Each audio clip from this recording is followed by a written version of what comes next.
given the fact that my advice, if you're a Bitcoin maximalist or a Bitcoiner, is you shouldn't be investing in anything other than Bitcoin, right? Like, right? I mean, Bitcoin is you've got an answer. There's one winner. Everybody else is a loser, right? And so the question is, are they going to lose big or lose small? And if you came to me and said, oh, I'm going to find a strategy to short the bond market, I would say, I don't suggest that either. You might lose your shirt. So I don't know how to short, or I don't know it's very wise to be shorting most of these things. The takeaway from this is that Bitcoin can win, and the world doesn't necessarily have to turn upside down. Right, but when Bitcoin is the global monetary asset or the global monetary index, it still may not be as big as equity capital.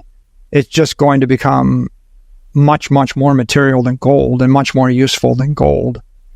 And, the dynamic between all the rest, it's a function of, are states running deficits or not, and how do they handle their issues? And this is an optimistic forecast. If you come up with a pessimistic forecast, is the only thing that's left is Bitcoin, right? The world government works, all these governments work through a bunch of issues, and they eventually figure out how to not make things much worse. And then technology advances, and we get humanoid robots, and we get AIs that actually do useful thinking. And then we figure out how to, unleash, the power of 100 million AIs to make the world a better place. And there'll probably be companies that make a fortune. The next Facebook, the next Google, the next whatever, and their equity market caps will be quite high. And meanwhile, capital will be created by human productivity, and a lot of that capital will flow into Bitcoin because Bitcoin's digital capital. If Apple makes $500 billion in selling the iPhone, and then they pour the $500 billion back into buying their own stock, right there, they're kind of supporting Apple as a long-term store of value capital asset by pouring their $500 billion into Apple stock. So I think we'll see that. Now the conventional view of capital is I pour all of my cash flows into buying my own stock back, and that's what Meta's doing right now, and that's what Apple's doing right now, and other companies do some of that. The unconventional view is I take my cash flows and I buy Bitcoin, right? And so if the world goes completely rational, digital, then we will demonetize equities faster, right? And if the world stays very conventional, we will continue to monetize equities and real estate to a greater degree, right? And sovereign debt and bonds, right? I think sovereign debt, real estate, and equity are conventional capital assets for corporations and big institutions and the like. And Bitcoin is the 21st century novel capital asset. And the interesting question, right, is at what rate does Google decide that they're going to start to buy Bitcoin with cash flow instead of buying treasury bills with cash flow? If I generate $1 billion a month and I'm a big tech company, I can buy treasury bills, probably U.S. treasuries short dated, or I can buy my stock back, or I can buy Bitcoin. And as a practical matter, I don't really think there's that much else you could do. Oh, you could dividend out your cash flow, right? And so, those are really your choices for the most part, and that's what the big tech companies do. So the interesting question is, at what rate do I go from buying my stock back, where I'm basically capitalizing my equity, or do I buy the treasury bill, which is capitalizing sovereign debt, or do I go to buy Bitcoin, which is digital capital, capitalizing in Bitcoin?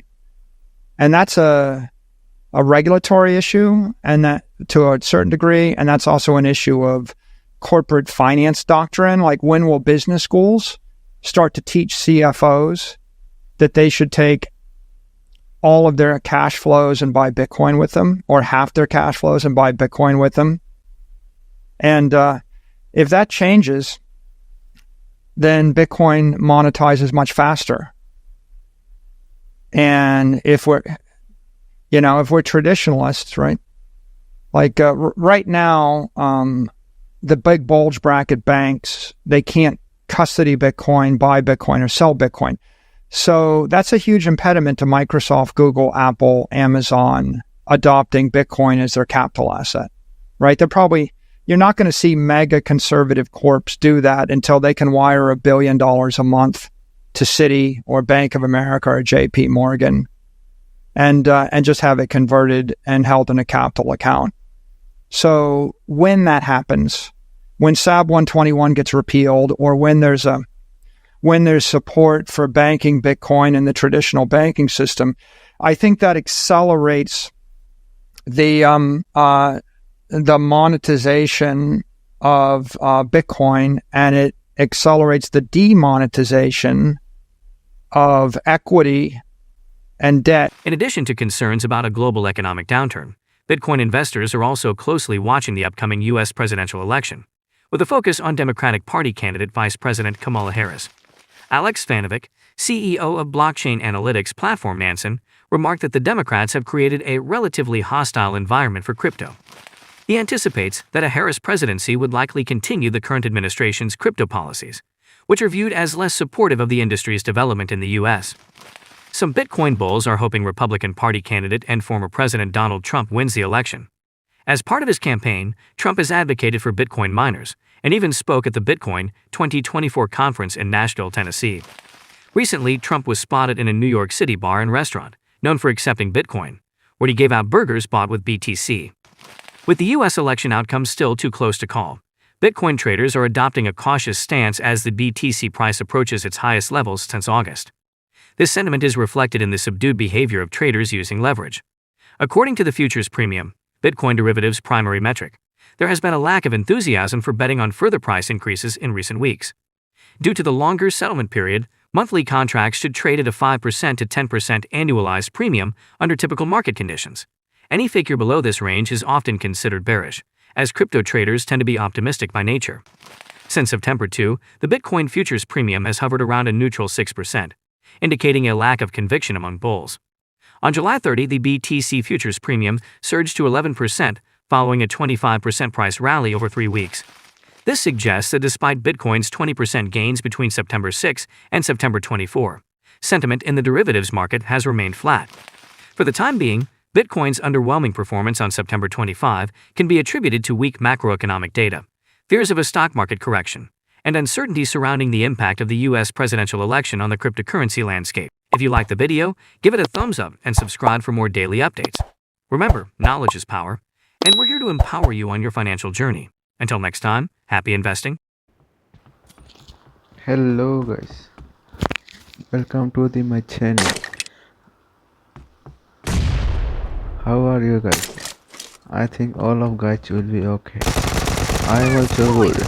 If you are like this type of videos or Bitcoin related any updates or crypto related any updates, then you can subscribe my channel and be part of my YouTube journey, because I daily uploaded this type of crypto related videos or Bitcoin related any news or updates. So in my channel I update basically Raul Paul, Michael Saylor and other Bitcoin investigators knowledge and their thoughts on Bitcoin. So I am requesting to subscribe my channel and watch my every video daily.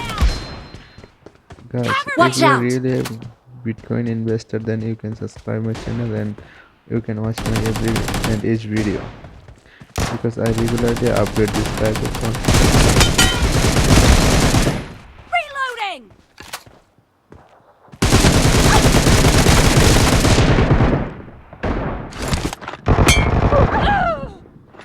Hello guys, if you are like this type of content, then you can subscribe my channel. I will back with another new videos next. Now watch this my gameplay. Now watch my gameplays. There anyone guy who has killed me by MK4. I'm back. It's a team deathmatch.